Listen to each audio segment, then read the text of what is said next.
Patriots Nation, take a breath, because we've got 4 big swings on the table today, and none of this feels like just noise. One of these stories is about a massive, under-the-radar piece who turned into a true 3-phase guy, and now might be a real off-season priority. Another one goes straight to Drake Maye's future, with a receiver name that keeps getting louder and louder in the conversation. There's also a path, an expensive one, to fix the exact pain point that showed up on the biggest stage.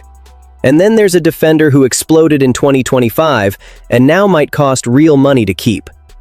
Before we get into it, make sure you hit like, subscribe, and drop your take in the comments, because I already know this is going to split the room.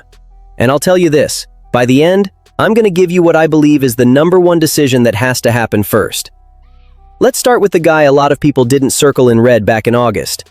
Khyiris Tonga. If I told you one of the most quietly valuable players on the 2025 Patriots could be the kind of off-season loss you don't truly feel until it starts hurting on Sundays, would you believe me? Because that's exactly the conversation we need to have with Tonga. He was brought in like a depth piece, a rotational body up front. And then the season happened, and he became an anchor. Here's the thing. Tonga wasn't just a big frame taking up space. He was reliable. He was productive. He used that 6'2", 355-pound build as a legit weapon as a nose tackle, and he fit into a defensive front that already had some serious teeth. He blended in with a line that featured Christian Barmore, Harold Landry III, and Milton Williams, and he didn't look like a guest. He looked like he belonged. Stat-wise, in 14 games with 8 starts, he put up 24 tackles, 2 tackles for loss, 2 QB hits, and 2 pass deflections. For a guy who was supposed to be depth, that's real output. And the bigger point is how he played.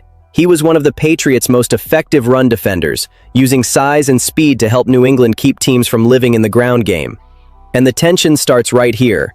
He left that Week 16 win over Baltimore with a foot injury and missed the final 3 regular season games.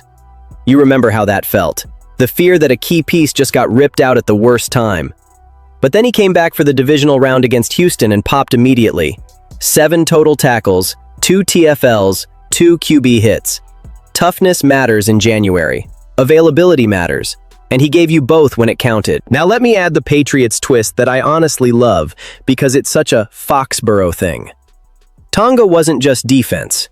He showed up on special teams, and he even got used on offense in jumbo packages as a part-time fullback blocker. 14 offensive snaps.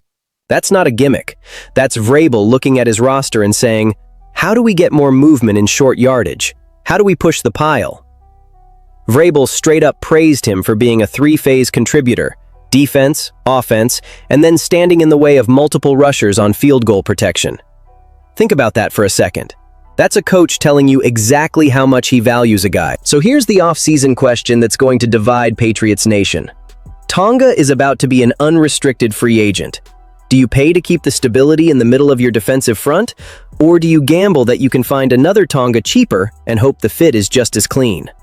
Because if he walks, it's not just a tackle leaving, it's a piece of your identity walking out the door. And speaking of identity, let's flip to the offense, because there's a name getting floated that could change how defenses play Drake Maye. There's a certain kind of receiver that changes the geometry of the field. Not hype, football reality. When he lines up wide, corners bail just a little sooner, safeties start cheating back, and suddenly the whole picture opens up. And in 2025, it was obvious. There were moments where the Patriots' offense needed that threat badly, especially when things tightened up late and the field felt like it shrank around Maye. That's why Alec Pierce is becoming such a popular fit in the Patriots conversation. Nothing is confirmed yet, but there's talk. He's 25, he's heading for free agency for the first time, and New England keeps coming up as the team most connected to him, outside of the possibility he simply returns to the Colts. Now, I know a lot of fans have their eyes on George Pickens, but there's a real chance Dallas franchise tags him, and if that door closes, the Patriots still need a plan that actually makes football sense, not just a headline. Pierce makes sense, and the numbers explain why. In 2025, he crossed 1,000 yards for the first time. 47 catches, 1,003 yards, 6 touchdowns. And the part that jumps off the screen is his explosiveness. He averaged 21+ yards per catch over the last 2 seasons, and his longest grabs have gone over 65 yards. That's chunk play juice. That's a defense getting punished for one mistake. Be honest, doesn't that sound like exactly what Drake Maye needs? Maye has the arm, he loves to stretch the field, and too often this past season, especially down the stretch, he didn't get enough chances to consistently hit that deep gear. Put Pierce out there, and you're forcing defenses to respect every blade of grass. You're creating space in the intermediate game. You're making the red zone less cramped because safeties can't just sit on everything underneath. But here's where the debate gets spicy. Stefon Diggs' future has been a hot topic already.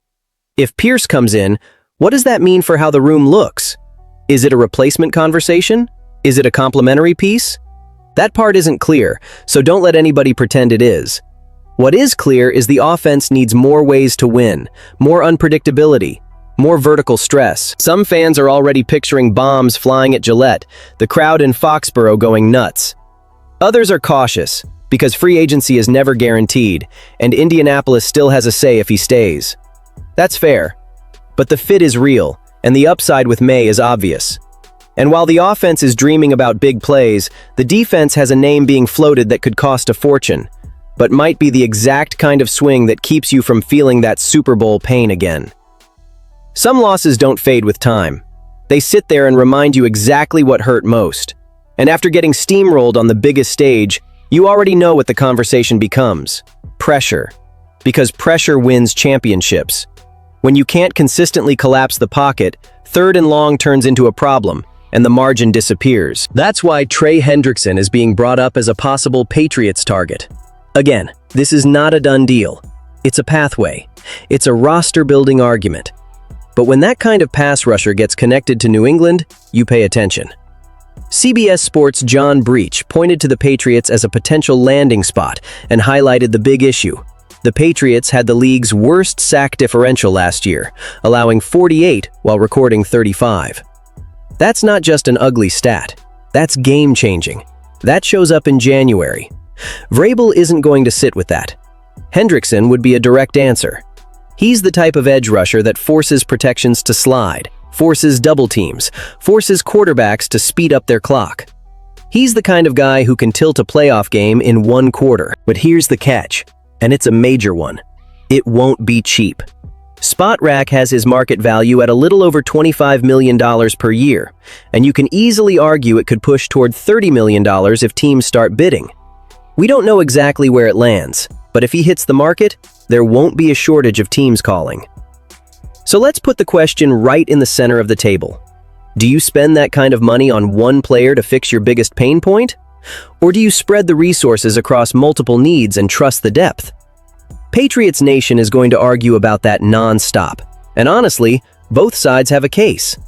But how many times have we watched elite defenses get born the moment a dominant pass rusher arrives? A lot. And if New England wants to go from close to finished, swinging big on pressure is one way to do it. And while everyone's looking outward at expensive upgrades, there's another situation at home that might matter just as much, because losing this guy would sting, and keeping him won't be cheap either. Chaisson is the perfect example of a player who arrived with modest expectations and ended up becoming the engine of the pass rush. He wasn't brought in on a monster deal. He signed a 1-year, $3 million contract and was viewed as a rotational piece in a group that included Harold Landry, Keion White, and Anfernee Jennings. Then he went out and played the best football of his career. He finished first on the Patriots in sacks with 10.5, first in pressures with 73, first in tackles for loss with 14, first in forced fumbles with 3. That's impact. That's production you can't casually replace. And when the playoffs hit, when the moment gets heavy, he brought it. 3 sacks and 20 total pressures across 4 postseason games. That's not somebody disappearing when the lights are brightest. That's somebody rising. But now the hard part. He's an unrestricted free agent. And when a young edge player comes off a season like that, the market gets real loud. The text lays out a bunch of teams that could be in the mix. Bills, Eagles, Cowboys, Commanders, 49ers, Buccaneers. Because everybody's hunting pass rush help every offseason. Here's where it gets complicated, because Chaisson wasn't perfect.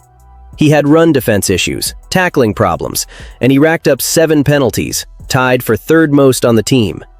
So you're not paying for perfection. You're paying for pressure, motor, and upside. There's also the money reality. The projection in the text compares a potential outcome to Bryce Huff's 3-year, $51.1 million deal with the Eagles back in 2024, about $17 million per year. That's a big jump. That's the kind of number that forces New England to decide what they truly value and where the comfort zone is. And that's what connects everything we talked about today. Tonga is about identity and doing the dirty work that lets the whole defense function. Pierce is about unlocking Drake Maye's ability to generate chunk plays and keep defenses honest. Hendrickson is the expensive, tempting swing to erase the exact weakness that showed up on the biggest stage. Chaisson is proof that internal development still matters, and now you have to decide if you pay the price to keep it. So here's that promise from the start. If I'm prioritizing one decision first, I'm protecting what holds everything together, the defensive front. Without that foundation, nothing else matters when you get into January football. Now I want to hear from you. Which move comes first in your mind? Who do you pay? Who do you let walk? Drop it in the comments, hit like, and subscribe so we can keep building this Patriots conversation every day.